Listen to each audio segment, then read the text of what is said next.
അപ്പോൾ ഇന്നും എങ്ങനെ ഇലൂഷൻ ആർട്ട് ചെയ്യല്ലേ? അപ്പോൾ ഇത് വളരെ സിമ്പിളാണ്. അപ്പോൾ ഒരു ബുക്കും പെന്നൊക്കെ എടുത്ത് വന്നോളിട്ടാ. ഇപ്പോൾ ഈ 4 ചെയ്തതിൽ വെച്ചിട്ട് ഇതായിട്ട് സിമ്പിളായിട്ട് തോന്നിയിട്ടുള്ളത്. അപ്പോൾ ആദ്യം തന്നെ സെൻറ്ററിൽ ഒരു പൂ വരച്ച് കൊടുത്തിട്ടുണ്ട്. പിന്നെ ഇങ്ങനെ വേവി ലൈൻസ് ഇങ്ങനെ ഓരോ എഡ്ജസ്സൊക്കെ ആക്കിയിട്ട് മുട്ടിച്ച്, പിന്നെ അതിൻ്റെ സെൻറ്ററിലൊക്കെ തന്നെ പൂവ് വരച്ച് കൊടുക്കുന്നുണ്ട്. അതും അതേമാതിരി മുട്ടിച്ച് കൊടുക്കുന്നുണ്ട്. അവിടെയൊക്കെ നമുക്ക് ഫില്ല് ചെയ്യാനുള്ളതാട്ടാ.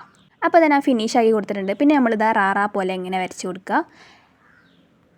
ഇങ്ങനെ വരച്ചെടുക്കുമ്പോൾ ആ വേവി ലൈൻസ് ആയിട്ട് നമുക്കൊരു ഇലൂഷൻ എഫക്റ്റ് തരിക. ഇങ്ങനെ ചെയ്യുമ്പോൾ നമ്മളെ മൈൻഡ് റിലാക്സ് ആവുന്നതാണ് പല യൂട്യൂബേഴ്സിൻ്റെ അടുത്ത് ഞാൻ കേട്ടിട്ടുള്ളത്. അപ്പോൾ ഞാനും ആ വാക്ക് തെറ്റിക്കണ്ടല്ലോ. അപ്പോൾ ഇത് നമ്മളെ മൈൻഡ് റിലാക്സ് ചെയ്യും, കാം ചെയ്യും. പക്ഷെ ചിലവർക്ക് ഇത് മൈൻഡൊന്നും റിലാക്സ് ആക്കൂലട്ടാ. അതൊക്കെ ഓരോ ആൾക്കാരെ ഡിപ്പെൻഡ് ചെയ്തിട്ട് വരയ്ക്കുമ്പോൾ ചിലവരെ കാം ആക്കൂട്ടാ, ചിലപ്പം ചിലവരെ വയലൻ്റ് ഒക്കെ. കാരണം അത് നമ്മൾ റിപ്പീറ്റ് ചെയ്യുന്ന പ്രോസസ്സും ഉണ്ട്. ചിലപ്പോൾ അവർക്കതൊരു കാമായിട്ടൊന്നും തോന്നൂലട്ടാ. അതാണ് പറഞ്ഞത്, ഓരോ പേഴ്സൺ അനുസരിച്ചിരിക്കാനും ഓരോ ബിഹേവിയർ. അപ്പോൾ അത് ഞാൻ ഫുള്ളായിട്ട് കൊടുത്തിട്ടുണ്ട്. പിന്നെ ഞാൻ ബേബി ബ്ലൂ വെച്ചിട്ട് പൂക്കളൊക്കെ ഒന്ന് ഫില്ല് ചെയ്ത് കൊടുക്കുന്നുണ്ട് കേട്ടോ. അപ്പോൾ ഫൈനലൊക്കെ എങ്ങനെയുണ്ട് ഗൈസ്? ഇഷ്ടപ്പെട്ടാൽ സബ്സ്ക്രൈബ് ചെയ്യണേ, കമൻറ്റും ചെയ്യണേ.